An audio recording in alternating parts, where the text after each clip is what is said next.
আলাইহি আল্লাহুম্মা বারিক আলাইহি। রাসূল সাল্লাল্লাহু আলাইহি ওয়াসাল্লামের আদর্শের উপরে আলোচনার পর্বে আমরা আজকে আল্লাহ রাসূলের আদর্শ এবং তার আখলাক অমুসলিমদের সাথে কেমন ছিল এই বিষয়ে আমরা এক গুরুত্বপূর্ণ সংক্ষিপ্ত বিবরণ পেশ করব ইনশাআল্লাহ। বর্তমানে বিভিন্ন দেশে ইসলামের শত্রু যারা, ইসলাম বিদ্বেষী মানুষ যারা, তারা আল্লাহ রসুল সাল্লাল্লাহু আলাইহি সাল্লামকে তাদের ধর্ম বিদ্বেষী, ধর্মদ্রোহী এবং আল্লাহ রসুল সাল্লাল্লাহু আলাইহি সাল্লামের চরিত্রের উপর নানা রকম কলঙ্ক লেপনের এক নোংরা চেষ্টা করছে। ইতিহাসের পাতায় আদিকাল থেকে নিয়ে একাল পর্যন্ত বহু মানুষ চেষ্টা করেছে আল্লাহ রসুল সাল্লাল্লাহু আলাইহি সাল্লামের ভাবমূর্তিকে নষ্ট করার, আল্লাহ রসুলের উপর নানা রকম অপবাদ রটনা রটিয়ে আল্লাহ রসুল সাল্লাল্লাহু আলাইহি ওয়াসাল্লামকে তারা অপমানিত করার চেষ্টা করা একটা বাজে পরিকল্পনা করেছে। কিন্তু যারা নিরপেক্ষ ঐতিহাসিক, সত্যিকারী যারা ইতিহাস জানেন, বুঝেন এবং যুগের পরিক্রমা যারা জানেন, ইতিহাসের জ্ঞান যাদের মাথায় আছে, তারা অবশ্যই এই বিষয়টিকে সাধারণভাবে গ্রহণ করেন এবং তারা বুঝতে পারেন যে আসলে বাস্তবতা কি এবং লোকে যারা অপবাদ দেয় তারা কি। এই জন্য যুগে যুগে বহু মনীষীগণ, পণ্ডিতগণ আল্লাহ রসুলের প্রশংসা মুখর হয়েছেন। তারা আল্লাহ রসুলের প্রশংসা করতে বাধ্য হয়েছেন তার জীবন চরিত্রের আদর্শে, সে যে কোনো ধর্মের হোক। অন্যান্য ধর্মাবলম্বী যারা জ্ঞানী মানুষ, তারা আল্লাহ রসুলের চরিত্রের প্রশংসা করতে বাধ্য হয়েছেন। আর যারা ধর্মবিদ্বেষী, আসলে ধর্মদ্রোহী, তারা যারা রাজনৈতিক রুটি সেঁকতে চায়, যারা চামচামি করে সাধারণত কোনো নেতার, এই নেতার চামচামি করনেওয়ালা মানুষ যারা, তারা আসলে রসুল সাল্লাল্লাহু আলাইহি ওয়াসাল্লামের বিরুদ্ধে না জেনে অবুঝির মতো, পাগল ছাগলের মতো, যাদের কথার কোনো দাম নেই, মান মর্যাদা, মূল্য নেই, এইসব ব্যক্তিরাই আল্লাহ রসুলের উপর আঙুল তুলে কথা বলে শুধু ভাইরাল হওয়ার উদ্দেশ্যে। এখন যেহেতু এখন সারা পৃথিবীর মানুষকে এই বড় রোগে ধরেছে, ভাইরাল রোগ। কিছু বললে ভাইরাল হতে হবে। ভাইরাল রোগটা সবার ভিতরে কাজ করে। আমি যদি ভাইরাল হতে পারি একজন মাওলানা সাহেব হিসাবে, তাহলে আমার একটা পজিশন, পদ, মর্যাদা বৃদ্ধি পাবে। একজন নেতার চামচা মনে করছে যদি আমি ভাইরাল হতে পারি, তাহলে আমাকে নেতার উঁচু পদে, সেখানে আমার আসন বৃদ্ধি পেতে পারে। প্রধানমন্ত্রীর দৃষ্টি নজরে আমি চলে আসব, তাহলে আমি এমন কিছু বলি যাতে করে যেটা আমার নেতা পছন্দ করে। এটাই হয় সাধারণত যারা ধর্ম বিদ্বেষী হিসাবে রাজনীতি করে। সব পার্টির নয় এরকম, কিছু পার্টিকে তো আমরা জানি, নাম না বললেও সব দেশে আছে, যারা ধর্মকে মূল অস্ত্র করে রাজনীতি করে।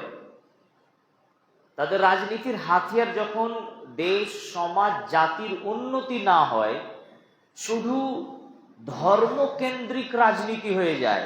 হিন্দু, মুসলমান, পাকিস্তান, তালেবান, এই সেই যাদের মূল মন্ত্র, মানে ধর্মের যারা দোসর, ধর্মকে নিয়েই যারা ব্যস্ত, অথচ তারা কেউ ধার্মিক নয়, কিন্তু মনে হচ্ছে যে তারাই ধর্মের সব উঁচু আসনের ঠিকাদার।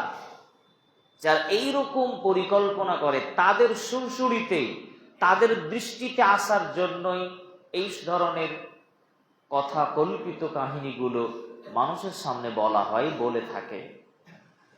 আমরা আজকে দুটি ঘটনা উল্লেখ করব আপনাদের সামনে, যেখান থেকে আমরা দেখাবো যে রাসূল সাল্লাল্লাহু আলাইহি সাল্লাম অমুসলিমদের সাথেও তিনি কেমন আচরণ করতেন, কিভাবে তার আদর্শ আল্লাহ রাসূল সাল্লাল্লাহু আলাইহি সাল্লামের ফুটে উঠেছে অমুসলিমদের আচরণ বিধিতে, আমরা আজকে প্রমাণের চেষ্টা করব ইনশাআল্লাহ। প্রথম ঘটনা আপনারা বহু বক্তার মুখে শুনে থাকবেন, তবে আজকে একটু ভিন্ন রূপে আমার কাছে সুমামা ইবনে উসালের কাহিনী। সুমামা ইবনে উসাল রাদিয়াল্লাহু তাআলা আনহু, তিনি আল্লাহ রাসূল সাল্লাল্লাহু আলাইহি সাল্লামের নিকটে বন্দী হয়ে এসেছিলেন। তার একটা প্রেক্ষাপট আগে আপনারাকে বলি। ষষ্ঠ হিজরি যখন চলছিল, আল্লাহ রাসূল সাল্লাল্লাহু আলাইহি সাল্লামের হিজরতের 6 নম্বর বছর মদিনাতে, এর মধ্যে বদর, উহুদ, খন্দক অনেকগুলো যুদ্ধ সম্পাদিত হয়েছে, তারপরে অনেকগুলো শান্ত হয়ে গিয়েছে এলাকা। কিন্তু মদিনার নিকটবর্তী একটা জনপদ, একটা এলাকা, যার নাম হচ্ছে নাজদ। এই নাজদ প্রদেশে লোকেরা বানু বাকার বিন কিলাব, যেটা আমরা ইতিপূর্বে আলোচনা করছিলাম যে হুদাইবিয়ার সন্ধিতে বানু বাকারেরা কুরাইশদের সাথ দিয়েছিল, আর বানু খোজা গোত্রের লোকেরা আল্লাহর রাসূলের সাথে সাথ দিয়েছিল। ওই হামলা রাতের বেলায় গভীরে বানু বাকারের লোকেরা মুসলমানদের উপর যারা রাতের গভীরে হত্যাকাণ্ড চালিয়েছিল, ওই বানু বাকারের লোক। তো ওই বানু বাকার গোত্রের লোকেরা মদিনার বিরুদ্ধে একটা ষড়যন্ত্র করলো। মদিনার রাষ্ট্রনায়ক রাসূল সাল্লাল্লাহু আলাইহি সাল্লাম এই মদিনার বিরুদ্ধে, আল্লাহর রাসূল এবং তার সাহাবীদের বিরুদ্ধে, মুসলিমদের বিরুদ্ধে নাজদ প্রদেশের এই বানু বাকার বিন কিলাব গোত্রের লোকেরা ষড়যন্ত্র করলো। সেখান থেকে কিছু মানুষ এসেছিল আল্লাহ রাসূলের কাছে বায়াত করতে, ইসলাম কবুল করবে। বায়াত করে ফিরে গিয়ে ওই প্রদেশের একজন লোক, যার নাম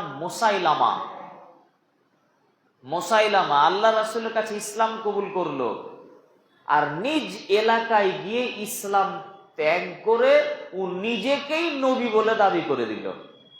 নাউযুবিল্লাহ, কত বড় শত্রু চিন্তা করেন। আল্লাহ রাসূলের পরে কোনো নবী আছে? কোনো তো নবী নাই।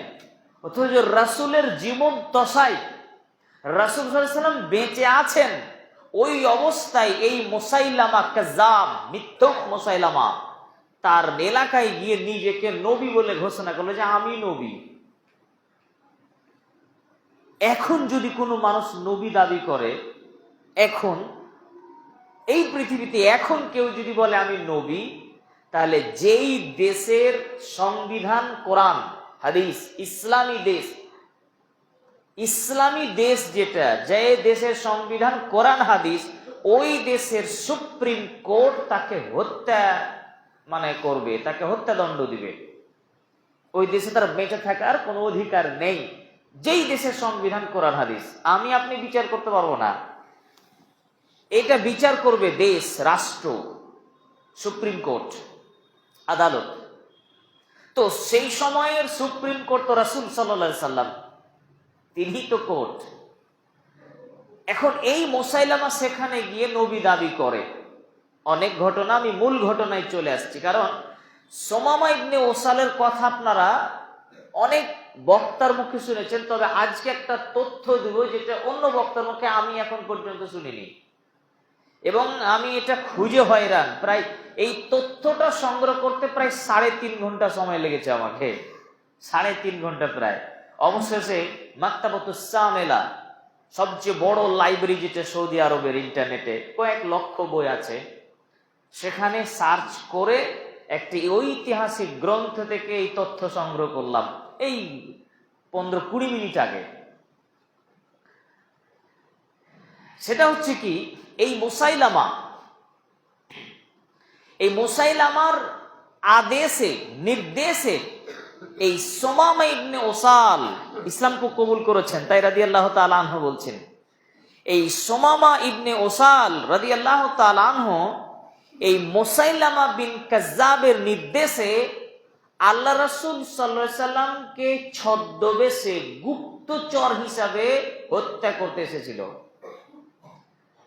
হ্যাঁ, আল্লাহ রাসূলকে ওই মিথ্যুক যে নবী দাবি করেছে সে পাঠিয়েছে, মুসাইলামা কাজ্জাব পাঠিয়েছে সুমামা ইবনে ওসালকে গুপ্তচর হিসাবে ছদ্মবেশ ধারণ করে সে মদিনায় এসেছে আল্লাহ নবীকে হত্যা করবে।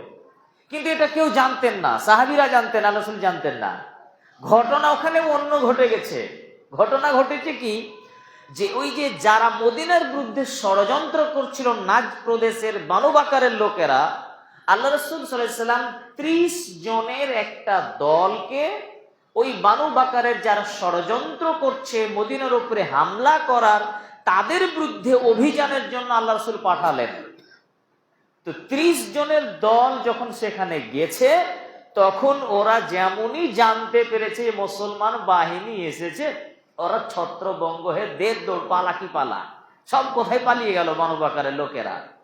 ওদের যা উট ছিল, ঘোড়া ছিল, আরো সম্পদ ছিল, যা সব ফেলে দিয়ে পার ওরা। মুসলমান তাদের সম্পদগুলি, উট ঘোড়া যা ছিল সব নিয়ে চলে আসলো, গানিমাত, যুদ্ধে যেগুলো পাওয়া যায় মাল। তো ওরা পালিয়ে গেল, ওদের মাল সম্পদ নিয়ে ফিরে আসছিল আল্লাহ রাসূলের কাছে মদিনায়।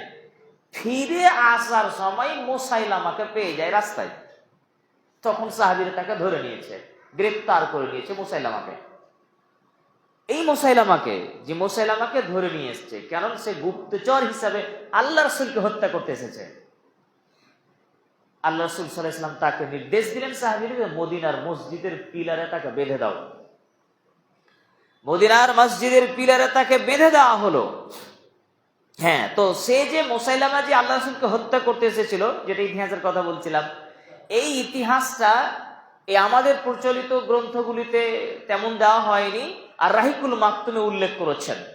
তার মূল যে গ্রন্থটা সেটা হচ্ছে সিরাতু হালবিয়াহ নামে একটা গ্রন্থ আছে রাসূল সাল্লাল্লাহু আলাইহি সাল্লামের জীবনীর উপরে।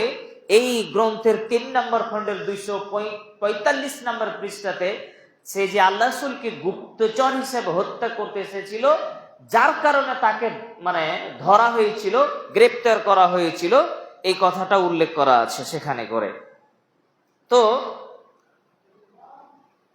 রাসূল সাল্লাল্লাহু আলাইহি সাল্লাম এই সুমামা ইবনে ওসালকে বাঁধার নির্দেশ দিলেন যে তোমরা তাকে মদিনার মসজিদে বেঁধে দাও। তাকে বেঁধে দেওয়া হলো। বেঁধে দেওয়ার পর রাসূল সাল্লাল্লাহু আলাইহি সাল্লাম সুমামাকে প্রশ্ন করেছিলেন, সুমামা, মা ইনদাকা ইয়া সুমামা, তোমার কাছে কি আছে? তোমার কাছে কি আছে সুমামা, তুমি বলো। সুমামা তার উত্তরে বলেছিলেন, ইন্দি ইয়া মুহাম্মদ খায়র, আমার কাছে যা আছে তা তো ভালোই আছে। ইন তাকতুল জাদামিন, আপনি যদি আমাকে হত্যা করেন তাহলে আপনি একজন খনিকে হত্যা করবেন। ওয়াইন তুনিম আলা শাকিরিন, আপনি যদি আমাকে ছেড়ে দেন তাহলে আপনার শুকরিয়া আদায় করা হবে। ওয়াইন কুনতা তুরিদুল মাল, আর আপনি যদি সম্পদ চান, জরিমানা চান আমার কাছ থেকে, ফাসাল তুতা মিনহুমা শাইতা, আপনি বলেন আপনি কি চান, যত মাল চাইবেন তাই আপনাকে দেওয়া হবে। এখানে একটা কথা, এই হাদিসের অনুবাদ আপনারা কারো কারো কাছে এইরকম শুনেছেন যে সুমামা তুমি কি চাও বা তোমার কাছে কি আছে। তো সুমামা বলল যে আপনি যদি আমাকে হত্যা করেন তা আপনাকে হত্যা করব। হয়তো কেউ কেউ এরকম অনুবাদ শুনেছেন, কিন্তু আসলে অনুবাদ এটা নয় যে আপনি হত্যা করলে আপনাকে হত্যা করব, এই অনুবাদটা সঠিক নয়। বরং তিনি বলেছিলেন ইন তাকতুল জাদামিন, আপনি যদি আমাকে হত্যা করেন তাহলে একজন খুনিকে হত্যা করবেন। আমি তো আপনাকে খুন করতে এসেছিলাম, ওই যে গুপ্তচর হিসেবে এসেছিল। আপনি আর জাদামিনে মানে সাধারণ মানে হয় আসলে সম্ভ্রান্ত। সে ছিল কিন্তু নেতা, তার গোত্রের, সে ছিল বানু হানিফা গোত্রের সে একজন নেতা, সৈয়দ। তো সে সর্দার। আপনি হত্যা যদি করে থাকেন, আমাকে যদি আপনি হত্যা করেন, আপনাকে আমি হত্যা করতে এসেছিলাম, আপনি যদি আমাকে হত্যা করেন, তাহলে আপনি একজন সম্ভ্রান্ত খুনিকে হত্যা করবেন। আপনি যদি আমাকে ছেড়ে দেন, কিছুই না বলে আমাকে ছেড়ে দেন, তাহলে আমরা শুকরিয়া আদায় করব, কৃতজ্ঞ থাকবো আপনার কাছে। আর যদি আপনি কিছু মাল চান, মালের বিনিময়ে আমাকে ছেড়ে দেন, তাহলে আপনি বলেন আপনি কি চান, যত মাল চাইবেন তাই দেওয়া হবে আপনাকে। আল্লাহ রাসূল সাল্লাল্লাহু আলাইহি ওয়াসাল্লাম তার সাথে আর কোনো উত্তর না করে চলে গেলেন মসজিদ থেকে। প্রথম দিন।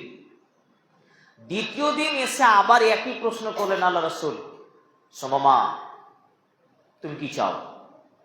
সুমামা একই উত্তর দিল, প্রথম দিন যেমন উত্তর দিয়েছিল, যে আপনি যদি হত্যা করেন একজন খুনিকে হত্যা করা হবে, আপনি যদি ছেড়ে দেন তাহলে আপনার শুকরিয়া আদায় করা হবে, আর আপনি যদি কোনো মাল চান, সম্পদ চান, কি চান, যা চাইবেন তাই দেওয়া হবে। দ্বিতীয় দিন আল্লাহ রাসূল কিছুই বললেন না। তৃতীয় দিন, 3 দিন পর্যন্ত বেঁধে রেখেছিলেন। তৃতীয় দিন আবার আল্লাহ রাসূল একই প্রশ্ন করলেন, সুমামা একই উত্তর দিল।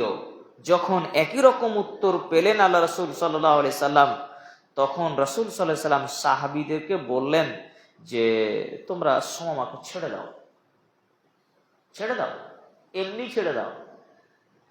মিথ্যুক নবীর গুপ্তচর হিসাবে, গোয়েন্দা হিসাবে যেই লোকটা রাসূল সাল্লাল্লাহু আলাইহি সাল্লামকে হত্যা করতে এসেছে, সেই লোকটাকে আল্লাহ রাসূল কিছুই না বলে শুধু এমনি 3 দিন বেঁধে রাখলেন, আর প্রশ্ন উত্তর করলেন, দিয়ে বললেন ছেড়ে দাও, ওই চলে যাক। সুমামা যেতে লাগলো। যেতে যেতে মসজিদের বাইরে খেজুর গাছের নিচে একটা পুকুর, সেখানে গোসল করলো। গোসল করে নিজেই আবার মসজিদে এসে প্রবেশ করলো। মসজিদে এসে প্রবেশ করে সে সাক্ষী দিচ্ছে যে আমি সাক্ষ্য দিচ্ছি আল্লাহ ছাড়া কোন সত্য মাবুদ নেই, আমি সাক্ষ্য দিচ্ছি মুহাম্মদ সাল্লাল্লাহু আলাইহি ওয়াসাল্লাম আল্লাহ রাসূল। সুবহানাল্লাহ। আল্লাহ নবী কি তাকে বললেন তুমি ইসলাম কবুল করো? বা কিচ্ছু বলেননি আল্লাহ রাসূল। আল্লাহ রাসূলের আচরণ বিধি, আল্লাহ রাসূলের আদর্শ তাকে আকৃষ্ট করেছে যে বাপ রে বাপ, আমি যেই নবীকে মারতে আসলাম সেই নবী আমাকে ছেড়ে দিলেন। তাই তিনি সেখান থেকে ফিরে গিয়ে নিজেই ইসলাম কবুল করছেন, আর নিজেই তিনি সাক্ষ্য দিচ্ছেন যে আমি আল্লাহ তাআলার প্রতি ঈমান আনছি, আমি আল্লাহ রাসূল সাল্লাল্লাহু আলাইহি ওয়াসাল্লামকে রাসূল বলে বিশ্বাস করছি। ঈমান আনছেন তিনি। সম্মানীয় উপস্থিতি, রাসূল সাল্লাল্লাহু আলাইহি ওয়াসাল্লামের প্রতি ঈমান এনে, আল্লাহর প্রতি ঈমান এনে মুসলিম হয়ে গেলেন।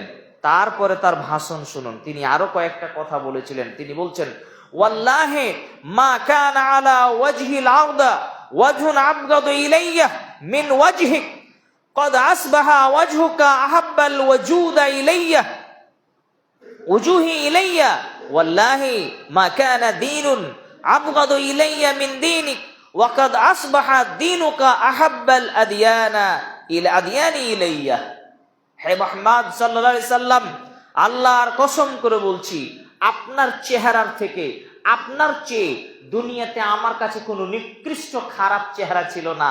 এখন আমি সত্যি কথা বলছি, আল্লাহর কসম, আপনার চেহারার থেকে, আপনার চেয়ে পৃথিবীতে আমার কাছে আর কোনো প্রিয় মানুষ বেশি নাই। আমি আপনার কাছ থেকে, আপনার ধর্মের কাছে, আপনার দ্বীনকে, এই ইসলামের চেয়ে কোন ধর্মকে, আপনার ধর্ম ছাড়া আপনার ধর্মের চেয়ে কোন ধর্মকে এত খারাপ মনে করতাম না।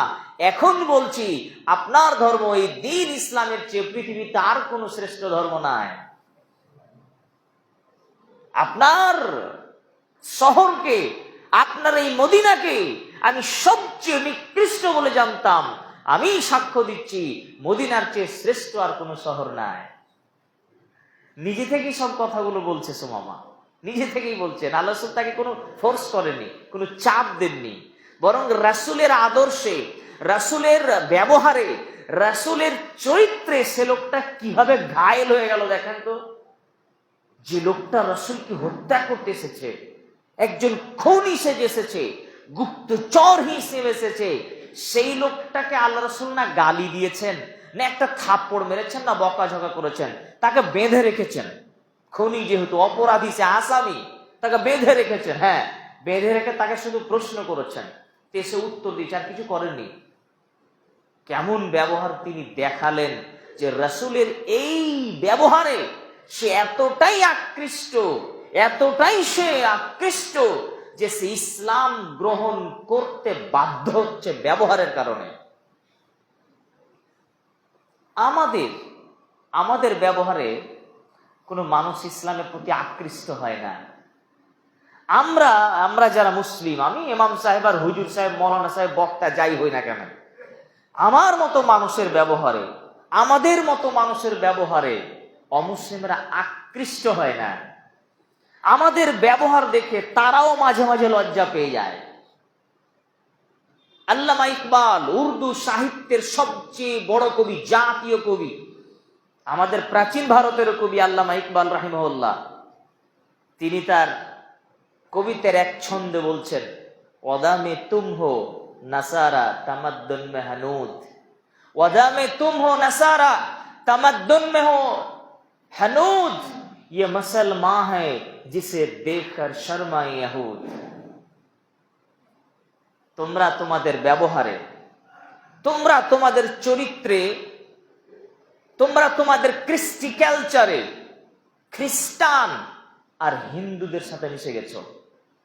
তোমাদের আখলাক খ্রিস্টানদের, তোমাদের সংস্কৃতি হিন্দুদের, তোমাদের আখলাক খ্রিস্টানদের, তোমাদের সংস্কৃতি অমুসলিমদের। এরাই তোমরা মুসলমান, যাদের দেখে ইহুদিরাও লজ্জা পায়। ইহুদিরাও লজ্জা পায়। ইহুদি নিজেদের ভিতরে খুবই সৎ। ভালো করে কথাটা শুনুন, ইহুদিরা নিজেদের ব্যাপারে চরমতম সৎ। ওরা আমার সাথে অসৎ, কিন্তু ওরা নিজেদের ভিতরে চরম পর্যায়ে সৎ। একজন ইহুদি আর একজন ইহুদিকে ঠকাবে না, একজন ইহুদি আর একজন ইহুদিকে কমাবে না, সুদ দিবে না, সুদ নিবে না। ইহুদিরা তার নিজের ধর্মের প্রতি পৃথিবীতে সবচেয়ে বেশি কঠোর। নিজের ধর্মের প্রতি ইহুদিরা এত কঠোর, তারা নিজের ধর্মের প্রতি। তো আমরা আমাদের ধর্মের ব্যাপারে আমরা জানি যে আমাদের দিন এই আকাশের নিচে, এই জমিনের উপরে সবচেয়ে একমাত্র খাঁটি আল্লাহ প্রদত্ত দিন হচ্ছে আমাদের দিন। কিন্তু আমরাই আমাদের দিনের উপরে সবচেয়ে বেশি অলস, কুড়ে, দিন থেকে গাফেল হচ্ছি আমরা, যার কারণে আমাদের চরিত্রে এর একটা ছাপ পড়েছে যে আমরা আমাদের চরিত্র পরিষ্কার করতে পারিনি। দ্বিতীয় আরেকটা কাহিনী আপনাকে বলি। নবী করিম সাল্লাল্লাহু আলাইহি সাল্লাম এবং তার সাহাবীগণ মসজিদে উপস্থিত, মসজিদে আছেন তিনি, মসজিদে উপস্থিত আল্লাহ রাসূল এবং তার সাহাবী। হঠাৎ করে জৈনক একজন বেদুইন মানুষ মসজিদে প্রবেশ করে মসজিদের বারান্দায় সবার সামনে পেশাব করা শুরু করেছে। ছোট বাচ্চা নাই, বড় মানুষ। আপনার সামনে যদি একটা বেদুইন অমুসলিম মানুষ এসে মসজিদের ভিতরে বারান্দায় পেশাব করে, আপনি কি করবেন বলেন তো? আর পেশাব হব তো বন্ধ করবেন, করে দু চার থাপ্পড় আগে লাগাবেন, বেটা এখানে পেশাব করো কেন? তো এটা দেখার পরে সাহাবীরা খুব জোরালো রিঅ্যাক্ট দেখালো, ধমক দেওয়ার সুরে।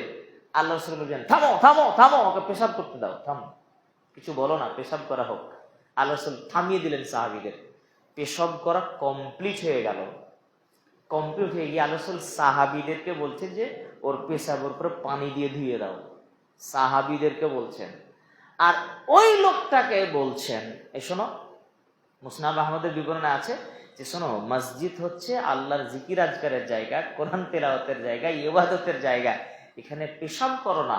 আর সাহাবীরাকে বলছেন যে তোমরা চড়াও না, আমরা এই জন্য আসিনি যে কারো প্রতি এরকম ভয় ভীতি করো, বরং আমরা ক্ষমা প্রদর্শনের জন্য এসেছি। তোমরা এরকম রাগ করো না, সহজ করো, কঠিন করো না। কি বুঝলেন? আল্লাহ রাসূল সাল্লাল্লাহু আলাইহি ওয়াসাল্লামের উপস্থিত সাহাবীদের সামনে লোকটা এত বড় কাজ করছে মসজিদে, অথচ আল্লাহ রাসূল সাল্লাল্লাহু আলাইহি ওয়াসাল্লাম তাকে গালি দিলেন না, তাকে বকলেন না, তাকে শুধু বুঝিয়ে দিলেন তার চরিত্র কত মহান, তিনি তার চরিত্রে কত সুমহান সুউচ্চ ব্যক্তিত্ব। এখানে অনেক বিষয় আছে। তাকে পেশাব করতে না দেওয়ার, পেশাব করতে দিতে অবস্থায় ছেড়ে দেওয়া, কেন তিনি ছেড়ে দিলেন? এটা বিজ্ঞান ভিত্তিক ব্যাখ্যা অনেকে দিয়েছেন যে পেশাব করতে করতে পেশাব বন্ধ করে দিলে এটা শরীরের পক্ষে, কিডনির পক্ষে খুব ক্ষতিকারক, ইত্যাদি ইত্যাদি। সে যাই হোক না কেন, তারপরে দেখেছেন সাহাবীদেরকে বলেছেন ওই ওর পেশাবের উপর পানি দিয়ে ধুয়ে দিতে। কার মর্যাদা বেশি, ওই লোকটার না সাহাবীদের? সাহাবীদের মর্যাদা বেশি, অথচ সাহাবীদেরকে বলা হচ্ছে যে ওর পেশাবটা ধুয়ে দাও পানি দিয়ে। কেমন কথা বুঝতে পারছেন না? কত বড় বড় সাহাবী আছেন সেখানে, সাহাবীদেরকে বলা হচ্ছে যে তার পেশাবের উপর পানি দিয়ে ধুয়ে দাও, ওকে ছেড়ে দাও। আশ্চর্য ব্যাপার। আপনি তো মসজিদের ঝাড়ুটা হাতে নিতে শরম পান। আপনি এত বড় শিক্ষিত মানুষ, আপনার শিক্ষার ডিগ্রি এতটা আকাশে উঠেছে যে মসজিদে আসলে ঝাড়ুটা হাতে নিতে আপনাকে খুবই লজ্জা লাগে, খুব লজ্জার ব্যাপার। আবার আপনি এখানে বেশি মানে ওই মসজিদে একটু কিছু পড়ে থাকলে আপনি বেশি খ্যাঁচ খ্যাঁচ করেন, এই কেন সেই কেন, অথচ আপনি জীবনে কোনোদিন ঝাড়ুটা হাতে নেন না। সাহাবী, রাসূলের সাহাবী মসজিদ পরিষ্কার করছেন, পেশাব পরিষ্কার করছেন, তা আপনি কে আর আমি কে? আমি যত বড় হুজুর হই না কেন, তাই না? বাস্তবতা তো তাই। কারণ আমরা আমাদেরকে অন্যরকম ভাবে মনে করেছি। সাবধান, বলছিলাম রাসূল সাল্লাল্লাহু আলাইহি ওয়াসাল্লামের চরিত্র অমুসলিমদের সাথে এইভাবে তিনি ব্যবহার দেখালেন, তার চরিত্র তো আকৃষ্ট হবে। এই লোকটাই পরে একদিন বলছেন যে মুহাম্মাদের উপর আল্লাহ রহম করুক। দেখেন, এই লোকটা একদিন বাধ্য হয়ে বলছে। শুধু এতটুকু নয়, পৃথিবীর ইতিহাসে আদিকালের মুসলিম সমাজ ওই সাহাবীদের দেখে, রাসূলের চরিত্র দেখে শত শত মানুষ ইসলাম কবুল করেছে, তার রেকর্ড আছে।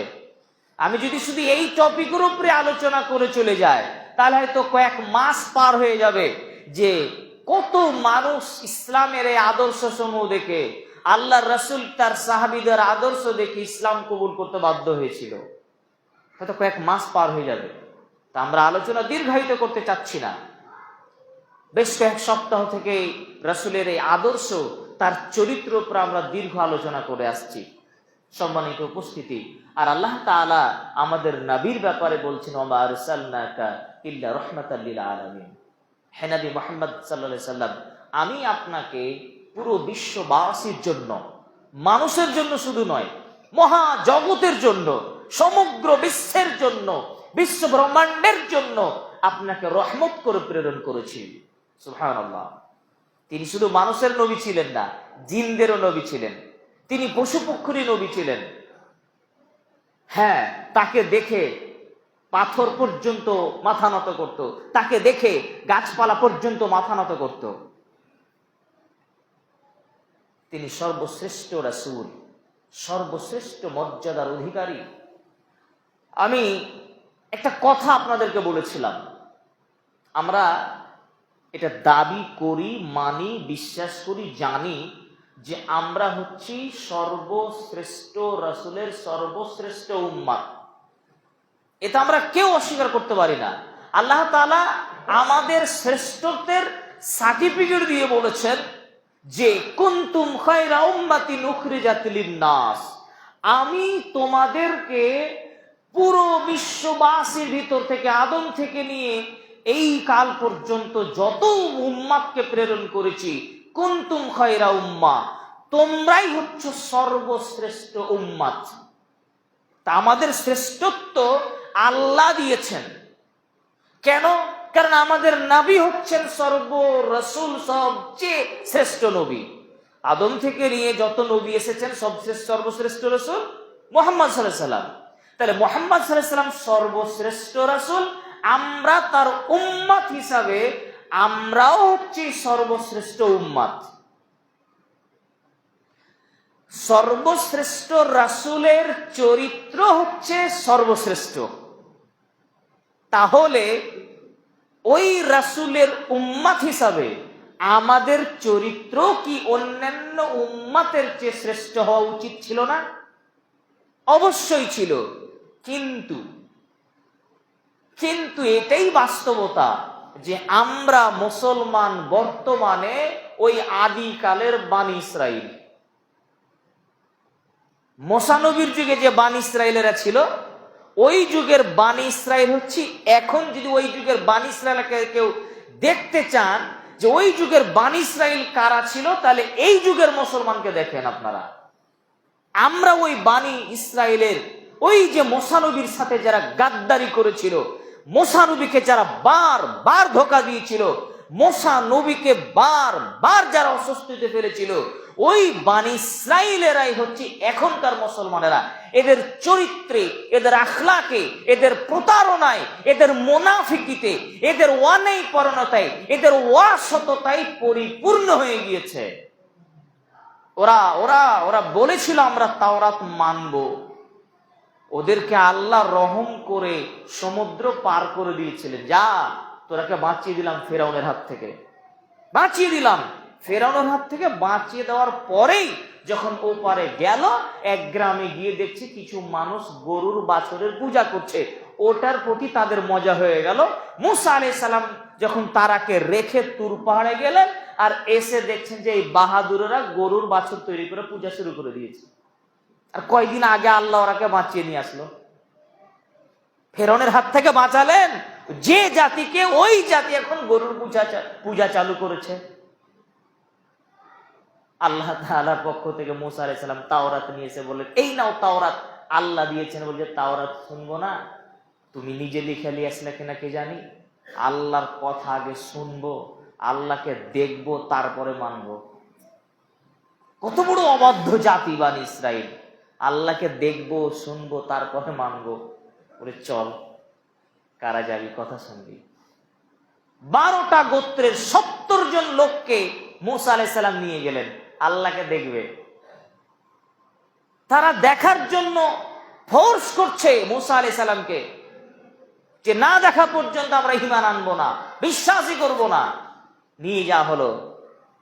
আল্লাহ তোমার এই সব নাদান বান্দারা তোমাকে দেখবে। আল্লাহ কি কার দেখার মতন দৃষ্টি আছে পৃথিবীতে? কারো শক্তি আছে? আল্লাহ তো দেন নাই। আল্লাহ তাআলা আসেননি, দেখা দেননি।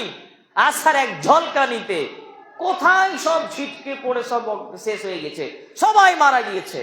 মুসা আলাইহিস সালাম আবার দোয়া করলেন, আল্লাহ এরা যদি এখন মারা যায় 70টা লোক, তো এদের যে এরা সবিত বংশের নেতা, 12টা গোত্রের নেতা, তো নেতাই মরে গেলে জনগণ বলবে যে মুসা নবী গিয়ে সবকে মেরে দিয়েছে, এদেরকে জীবিত করো। আল্লাহ বলছে সুম্মা বা'আসনাকুম মিন বা'দি মাউতিকুম লাআল্লাকুম তাশকুরুন, মৃত্যুর পর আবার তোরাকে জিন্দা করেছিলাম যাতে তোরা শুকরিয়া আদায় করিস। কিন্তু আসলে কৃতজ্ঞ ছিল না তারা।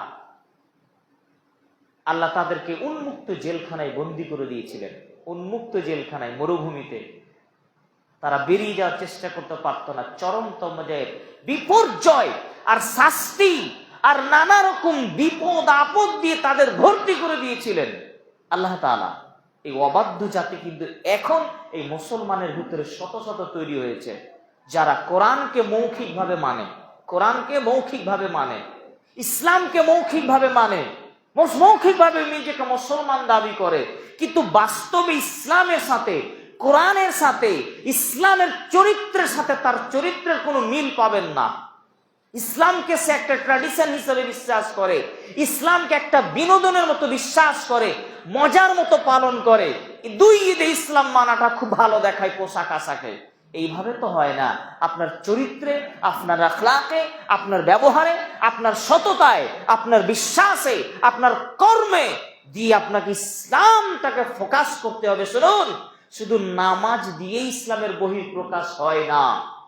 আমি মাথায় টুপি পড়েছি, মুখে দাড়ি আছে, জুব্বা পড়েছি, এটা ইসলামের একটা বাহ্যিক রূপ, যে আমাকে দেখে মনে হচ্ছে আমি মুসলিম, স্বাভাবিক বিষয়। তা আপনি যে নামাজ পড়ছেন, এই মুনাফিকরাও নামাজ পড়তো কেন? নিজেকে মুসলিম পরিচিতির জন্য। জেনে রাখবেন, ইবাদত ছাড়া, নামাজ, রোজা, হজ, যাকাত, এইসব ইবাদত বাদ দিয়েও ইসলামের একটা বাহ্যিক বহিঃপ্রকাশ আছে, রূপ আছে। ওই রূপটা কোথায়? নামাজ পড়ছে তাই মুসলমান। হ্যাঁ, নামাজ পড়ছে তো মুসলমান, ঠিক তো, অবশ্যই ঠিক। ইবাদত করছে তো ইসলাম মানছে, এটা ঠিক তো। কিন্তু জেনে রাখুন, আপনার কথাতেও ইসলাম, মুসলমান, আপনি মুসলমান, এটা আপনার কথা দিয়েও বোঝা যাবে। আপনার পোশাকেও ইসলামের বহিঃপ্রকাশ ঘটবে, আপনার চরিত্রে ইসলামের বহিঃপ্রকাশ ঘটবে। তা আপনার চরিত্রে আমাদের চরিত্র কি ভাই? ইবাদতে আমরা ইসলাম মানি, চরিত্রে ইসলাম মানি না, এটা বলতে চাইলাম। ইবাদতে আমরা ইসলাম মানি, কিন্তু চরিত্রে ইসলাম মানি না। চরিত্রে একেবারে জঘন্য, বর্বর, অসভ্য, নিকৃষ্ট, এরা পশুর চেয়েও খারাপ। নামাজ পড়ে ঠিকই, কিন্তু দেখেন সে কত অপরাধে আর পাপে জড়িয়ে আছে। মানে তার চরিত্রে ইসলাম নেই। চরিত্রে ইসলাম নিয়ে আসতে হবে। ইবাদতের ইসলামের সাথে সাথে চরিত্রতে ইসলামের বহিঃপ্রকাশ ঘটলে তবে আমার ইসলাম দেখে মানে অমুসলিমের আকৃষ্ট হবে। ইসলামের দুটি, একটা হচ্ছে ইবাদতের রূপ, একটা হচ্ছে বাহ্যিক চারিত্রিক রূপ। এই চারিত্রিক রূপটা আমাদের ভিতর থেকে হারিয়ে গেছে, যেটা আমাদের অর্জন করা দরকার। আগামীতে আরো বিস্তারিত কোনোদিন হবে ইনশাআল্লাহ। আল্লাহ তাআলার কাছে শেষে দোয়া করছি, আল্লাহ তুমি আমাদের মুসলিম উম্মাহ তথা মানবতার চরিত্রকে আরো বেশি উন্নত করো, যাতে তোমার দ্বীনকে আরো বেশি ভালোভাবে বুঝে তা পালন করতে পারে। আল্লাহুম্মা আমিন। আমাদের উপস্থিত